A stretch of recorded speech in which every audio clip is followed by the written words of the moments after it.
शुरुआत में आपको कोई एक्टर मानता नहीं था, स्टार मानता नहीं था। पहले दिन जब आप गई थी क्योंकि के सेट के लिए, चौकीदार ने मना कर दिया था जी। कि आप घुस नहीं सकते बिल्डिंग में।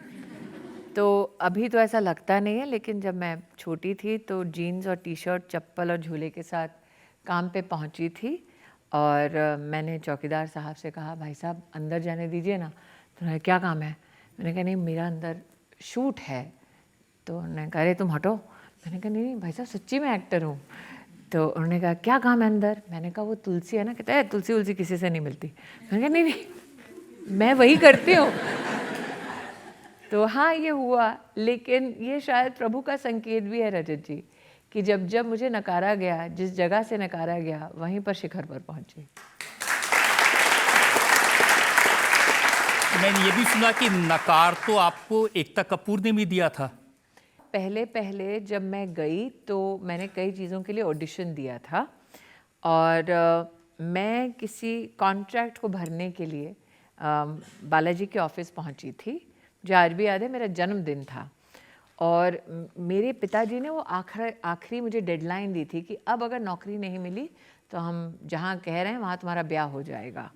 तो मेरे सर पे वो स्ट्रेस था कि अरे बाप रे। और पापा ने मतलब उस ऑफिस में घुसने से आधा घंटा पहले ही ये मुझे फरमान अपना सुना दिया था।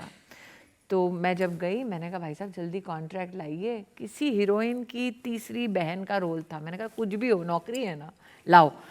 तो एकता कपूर अपने ऑफिस में बैठी थी, उनके साथ जनार्दन नाम के कोई पंडित जी बैठे थे। तो उन्होंने दूर से देख के पंडित जी ने कहा, ये लड़की जो भी है इसको तुरंत पकड़ो। तो कहा, क्यों? कहा, मैं वो चेहरा पढ़ते हैं अपेरेंटली लोगों का, कहे लड़की बनेगी बहुत जीवन में कुछ, तो इसको कास्ट करो तुलसी, ऐसा मैंने सुना है।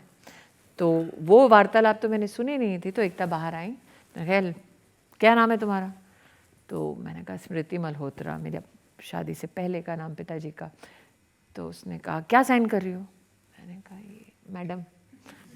तो उन्होंने कॉन्ट्रैक्ट लिया, फाड़ दिया। मैंने कहा, ऐसी कम तैसी मेरी नौकरी चली गई। तो उसने कहा, नहीं नया कागज़ लाओ। उन्होंने कहा, ये उसमें क्योंकि सास भी कभी बहू थी लिखा, तुलसी लिखा। और मैं काफ़ी विचलित थी क्योंकि वो कागज़ फाड़ दिया गया था जो मेरी नौकरी थी।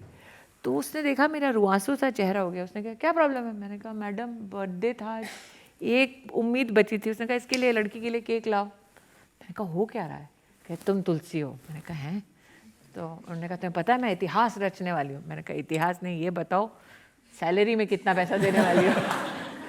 तो वो इतिहास रचने में मसरूफ़ थी और मैं पेचेक के लिए।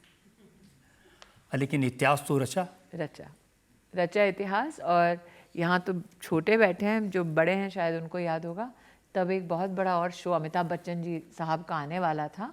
तो हमको एक ऐसा स्लॉट दिया था जब कोई टीवी ऑन भी नहीं करता था।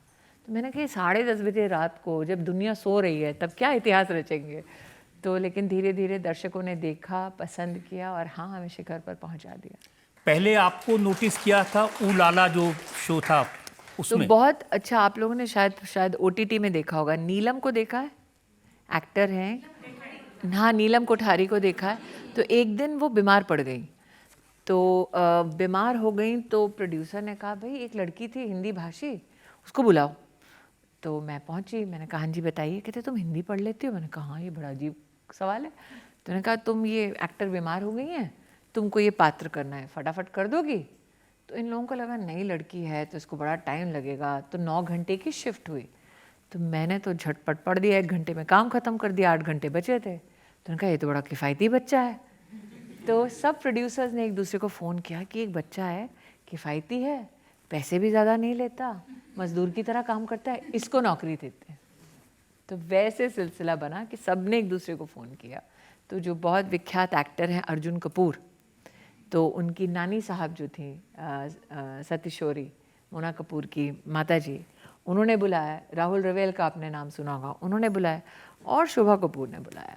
और फ़ोन आया, हम जितेंद्र साहब के यहाँ से बोल रहे हैं। मुझे पता नहीं कौन जितेंद्र। कहते हैं, भाई एक्टर जितेंद्र, कैसी बेवकूफ़ हो। मैंने कहा, अच्छा वो मुझे क्यों फ़ोन कर रहे हैं? कहते हैं, आप आइए और आपको बुला रहे हैं टेस्ट की। तो ये भी सही है कि किसी गैराज में इंटरव्यू लिया पहला, और गैराज में इंटरव्यू लिया। उस वक्त रजनी सीरियल आप लोगों ने तो, बच्चों ने नहीं देखा होगा, प्रिया तेंदुलकर वहाँ शूटिंग कर रही थी।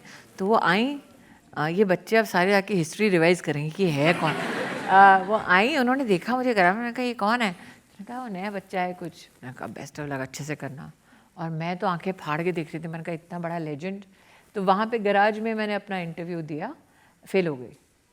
तो इसलिए मैंने कहा ना कि हमेशा जीत ने नहीं, कई बार फेलियर ने भी मेरा इतिहास रखा। फेलियर तो आपने बहुत देखे हैं। मैं जितना आपका हिस्ट्री देखता जाता हूँ नई नई चीज़ें मिलती हैं। मीका ने एक एल्बम की थी। हाँ, मीका को जानती है जनरेशन? सावन में लग गई आग। तो वो सावन नहीं, आग में थी।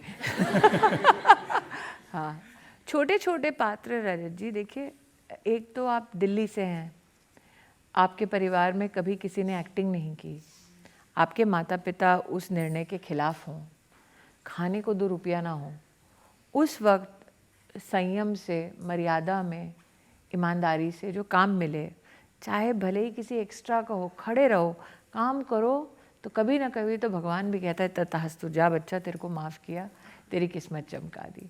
तो ऐसे कई काम छोटे छोटे छोटे किए। वो लोगों को पता नहीं था कि एक दिन वो बड़ा इतिहास हो जाएगा। लेकिन जब मैं पलट कर देखती हूँ अपने जीवन को, मैं आभारी हूँ कि उन लोगों ने किसी नौसिखिए को, किसी अननोन व्यक्ति को एक मौका तो दिया। तो मेरे जीवन का ये ध्येय बन गया कि मुझसे जितना बन पाए मैं किसी उस एक यंगस्टर को, कोई एक ऐसा व्यक्ति जिसकी कोई पहुंच नहीं, कोई पहचान नहीं, उसको मौका दो, क्योंकि किसने मुझ पर दया दिखाई थी। मॉडलिंग के ज़माने की तस्वीरें मैंने देखी हैं, उससे भी पहले की। स्टनिंग पिक्चर्स हैं वाकई में। स्टनिंग तो नहीं है, ठीक है, दिखाएं लोगों को। हे भगवान। स्टनिंग।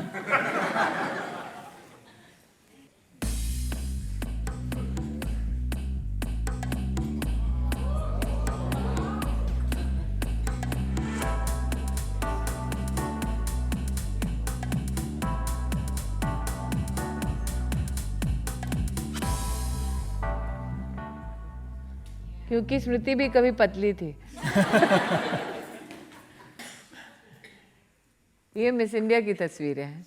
आज मुझे देख के लगता नहीं है, लेकिन मैं मिस इंडिया फाइनलिस्ट रह चुकी हूँ। ये सारी चीजें आज याद लेकिन आज करने मैं की जनता को बता दूं, एक चीज का खुलासा रजत जी भी नहीं कर रहे हैं। बता दूं, ये जो देख रहे हैं आप, ये 1998 है, और 1995 से 1997 तक मैं जहाँ काम करती थी वहाँ के मुखिया रजत जी थे। इन्होंने कभी, तो हम बिल्कुल बॉटम ऑफ द पिरामिड थे, रजत जी शिखर पर होते थे, तब वो ये न्यूज़ करते थे। जी न्यूज़ में थे, और गोवा में स्ट्रिंगर थी स्मृति ईरानी। तो क्या पता एक दिन आप अपने बॉस के कटघरे में उपलब्धियों के बाद हाजिर हो। तो मुझे लगता है कई लोगों ने, आज आप जिस अदालत में आए हैं, जिस आप बिल्डिंग में हैं, उस बिल्डिंग की नींव को मैंने देखा है। मैं जब देश की राजनीति में पहली बार दिल्ली आई, तब वहाँ पर भीड़ को दूर से देखते हुए रजत शर्मा थे। बहुत पुरानी बातें आप याद दिला रही हैं। मैं याद दिला रही हूँ कि ऐसा नहीं कि मैं ही उम्र दराज हूँ।